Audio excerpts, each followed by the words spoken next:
तो बच्चों को दूध देने के लिए, चाहे वो ब्रेस्ट मिल्क दे रहे हो आप, फॉर्मूला मिल्क दे रहे हो, या फिर 1 साल के बाद बच्चे को नॉर्मल मिल्क दे रहे हो आप, उस समय जब आप बच्चों के लिए बॉटल यूज करते हैं तो आपको कुछ चीजें हमेशा ध्यान में रखनी चाहिए, क्योंकि देखिए ब्रेस्ट फीडिंग जब आप करा रहे हैं वो एक नेचुरल तरीका है, तो उसमें इन्फेक्शन होने के चांस नहीं है।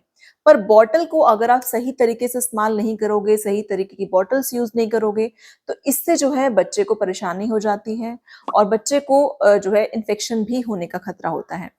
तो किन चीजों का ध्यान रखना है आपको अगर आप बच्चे के लिए बॉटल यूज करते हैं, तो वो 3 चीजें आज इस वीडियो में हम बात करने वाले हैं। तो चलिए वीडियो स्टार्ट करते हैं। सबसे पहला सवाल आता है कि बच्चों के लिए कौन सी बॉटल सेलेक्ट करें। तो अगर आप बच्चे के लिए प्लास्टिक की बॉटल ले रहे हैं दूध पिलाने के लिए, तो आपको ध्यान रखना है कि उस पे बीपीए फ्री प्लास्टिक बॉटल्स ही आपको लेनी है।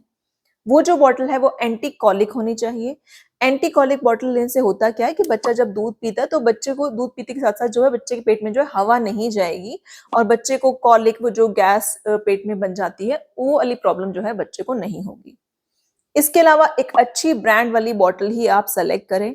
अच्छी ब्रांड जैसे कि मार्केट में बहुत सारी ब्रांड्स हैं, अभी फिलिप्स है और इसके अलावा पिजन है, लव लैप है, बहुत सारी बॉटल्स मिल रही हैं, तो अच्छी ब्रांड की बॉटल ही आपको सेलेक्ट करनी है। अगर आप बच्चों को फीड कराने के लिए ग्लास बॉटल का इस्तेमाल करना चाहते हैं तो वो भी आप कर सकते हैं, पर देखिए प्लास्टिक और ग्लास बॉटल में अगर हम कंपेयर करें ना, तो ग्लास बॉटल को मेंटेन करना थोड़ा सा मुश्किल हो जाता है, क्योंकि उसको हमेशा ध्यान रखना पड़ता है कि कहीं बच्चा जो अपने ऊपर गिरा ना ले या फिर हमारे हाथ से ना टूट जाए। प्लास्टिक बॉटल जो है इस मामले में थोड़ा सा आसान होता है इनको यूज करना। तो ये देखिए, ये आपकी चॉइस है कि आप अपने बच्चे के लिए प्लास्टिक की बॉटल यूज करना चाहते हैं या फिर ग्लास की बॉटल। बच्चे को दूध अगर आप बॉटल से पिलाते हैं तो आपको ध्यान रखना है कि बच्चे की बॉटल जो है आपको हर 6 महीने में चेंज कर देनी चाहिए। नंबर 2 चीज आती है बच्चे की बॉटल के निप्पल के बारे में। कई बार पेरेंट्स जो है इस चीज को इग्नोर कर देते हैं, वो एक अच्छी ब्रांड की बॉटल तो ले लेते हैं पर वो निप्पल पर ध्यान नहीं देते हैं। देखिए बच्चा जो है बॉटल से दूध पी पाएगा, निप्पल ही वो पार्ट होता है जिससे वो दूध पिएगा, दूध आएगा। तो अगर निप्पल का साइज सही नहीं है, निप्पल का साइज मतलब बच्चे की एज के अकॉर्डिंग जो है निप्पल्स होते हैं, जैसे 3 to 6 मंथ्स या 6 to 9 मंथ्स, तो आपको बच्चे की एज के अकॉर्डिंग ही निप्पल सेलेक्ट करना चाहिए। बॉटल का निप्पल का जो शेप है वो नेचुरल शेप होना चाहिए, यानी कि जो मदर जो है बच्चे को फीड कराती है तो उनके निप्पल के जैसा जो है, जो बॉटल का निप्पल आता है उस तरह का निप्पल आपको सेलेक्ट करना चाहिए ताकि बच्चा आसानी से दूध पिए। तो देखिए बेबी की बॉटल में जो निप्पल आते हैं वो जो है 2 टाइप के मेटल के आते हैं, या तो लेटेक्स के या सिलिकॉन के। अभी जो लेटेक्स वाले जो निप्पल्स हैं, ये जो है ना सॉफ्ट तो बहुत होते हैं पर ज्यादा लंबे टाइम तक चलते नहीं हैं और कई बच्चों को जो लेटेक्स है वो सूट भी नहीं करता है। वहीं जो सिलिकॉन वाले निप्पल्स होते हैं ये लंबे टाइम तक चलते हैं और बच्चों को भी इससे कोई परेशानी नहीं होती है। तो आप जो है सिलिकॉन बेस्ड जो निप्पल्स आते हैं वो बच्चों के लिए यूज कर सकते हैं। तो बच्चे के जो निप्पल होते हैं, जो बच्चे के मुंह के कांटेक्ट में आता है, उसको आपको हर 3 महीने में चेंज कर देना चाहिए और बच्चे का जो निप्पल है वो बच्चे की एज के अकॉर्डिंग ही आपको सेलेक्ट करना चाहिए। अब नंबर 3 पॉइंट आता है हाइजीन का।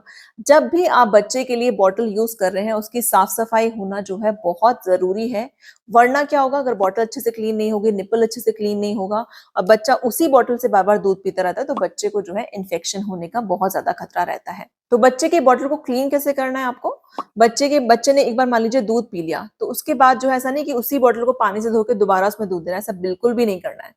बच्चे ने दूध पी लिया है तो उसके बाद वो सारी बॉटल्स जो है क्लीन होंगी। क्लीन करने के लिए जो लिक्विड सोप आता है बच्चे के बॉटल को क्लीन करने के लिए, वो आपको यूज करना है। हल्का सा डालना है, बहुत ज्यादा नहीं डालना क्योंकि इसमें बहुत ज्यादा झाग बन जाते हैं, फिर उसको बहुत मुश्किल से वो साफ होता है। पानी में 2-3 ड्रॉप जो है उस लिक्विड की डालिए, अच्छे से उसमें झाग बना लीजिए, पानी बॉटल में डालिए और अच्छे से ब्रश लेना है आपको बॉटल वाला। उसमें अच्छे से जो है इसको क्लीन करने के बाद आप थोड़ा सा जो गर्म पानी होता है, गुनगुना पानी, उससे बॉटल को जो है आपको क्लीन करना है। जब बॉटल जो है अच्छे से साफ हो जाए, साबुन निकल जाए, फिर उसके बाद उन बॉटल्स को आपको स्टरलाइज करना है। अब स्टरलाइज आप 2 तरीके से कर सकते हैं, या तो आप स्टरलाइजर की हेल्प से कर सकते हैं। आजकल मार्केट में बहुत सारे स्टरलाइजर हैं, मैंने भी पीहू के लिए यूज किया था, तो उसमें एक बार में ही 5-6 बॉटल्स आप स्टरलाइज कर सकते हो। अगर आप स्टरलाइजर नहीं यूज कर सकते तो जो पुराना तरीका है बॉटल को उबाल कर स्टरलाइज करने का, आप वो यूज कर सकते हैं। मैंने बच्चों की बॉटल को कैसे क्लीन किया जा सकता है इस पर ऑलरेडी एक वीडियो बनाया है, तो इसका लिंक मैंने यहाँ दिया है, आप यहाँ जाकर इसको चेक कर सकते हैं। और जब भी बच्चा फीड ले लेता है, मान लीजिए आपने बच्चे को दूध पिलाया, बच्चे ने थोड़ा दूध जो है छोड़ दिया, तो उसको बहुत ज्यादा देर तक उसमें मत रहने चाहिए। तभी के तभी उस दूध को आपको अगर नहीं यूज करना है तो फेंक कर उसको जो है अच्छे से पानी से निकाल के रख दीजिए। बाद में जब भी आपको टाइम मिले तो उसे लिक्विड जो सोप होता है उससे क्लीन करके स्टरलाइज करके आप बाद में रख सकते हैं। पर अगर हम ज्यादा देर तक दूध को उसमें रहने देंगे तो उससे क्या होगा, एक तो बच्चे ने जो दूध पिया है, बच्चे का जो सलाइवा है वो भी इस दूध में गया है, तो उससे जो है अंदर बैक्टीरिया डेवलप हो जाते हैं। और जो दूध की स्मेल आप खुद देखोगे, दूध बहुत ज्यादा देर तक बॉटल में रहता है तो उस दूध की भी स्मेल रह जाती है। तो ये सारी प्रॉब्लम जो है ना, अगर अच्छे से क्लीन नहीं होगा और बहुत ज्यादा तक दूध रखा रहेगा तो इससे बच्चे को इन्फेक्शन होने का खतरा रहता है। तो फ्रेंड्स, बच्चों के लिए अगर आप बॉटल इस्तेमाल करते हैं तो इन 3 चीजों का जरूर ध्यान रखें। आई होप आपके लिए वीडियो हेल्पफुल रहा होगा। मिलते हैं नेक्स्ट वीडियो में। Thank you for watching.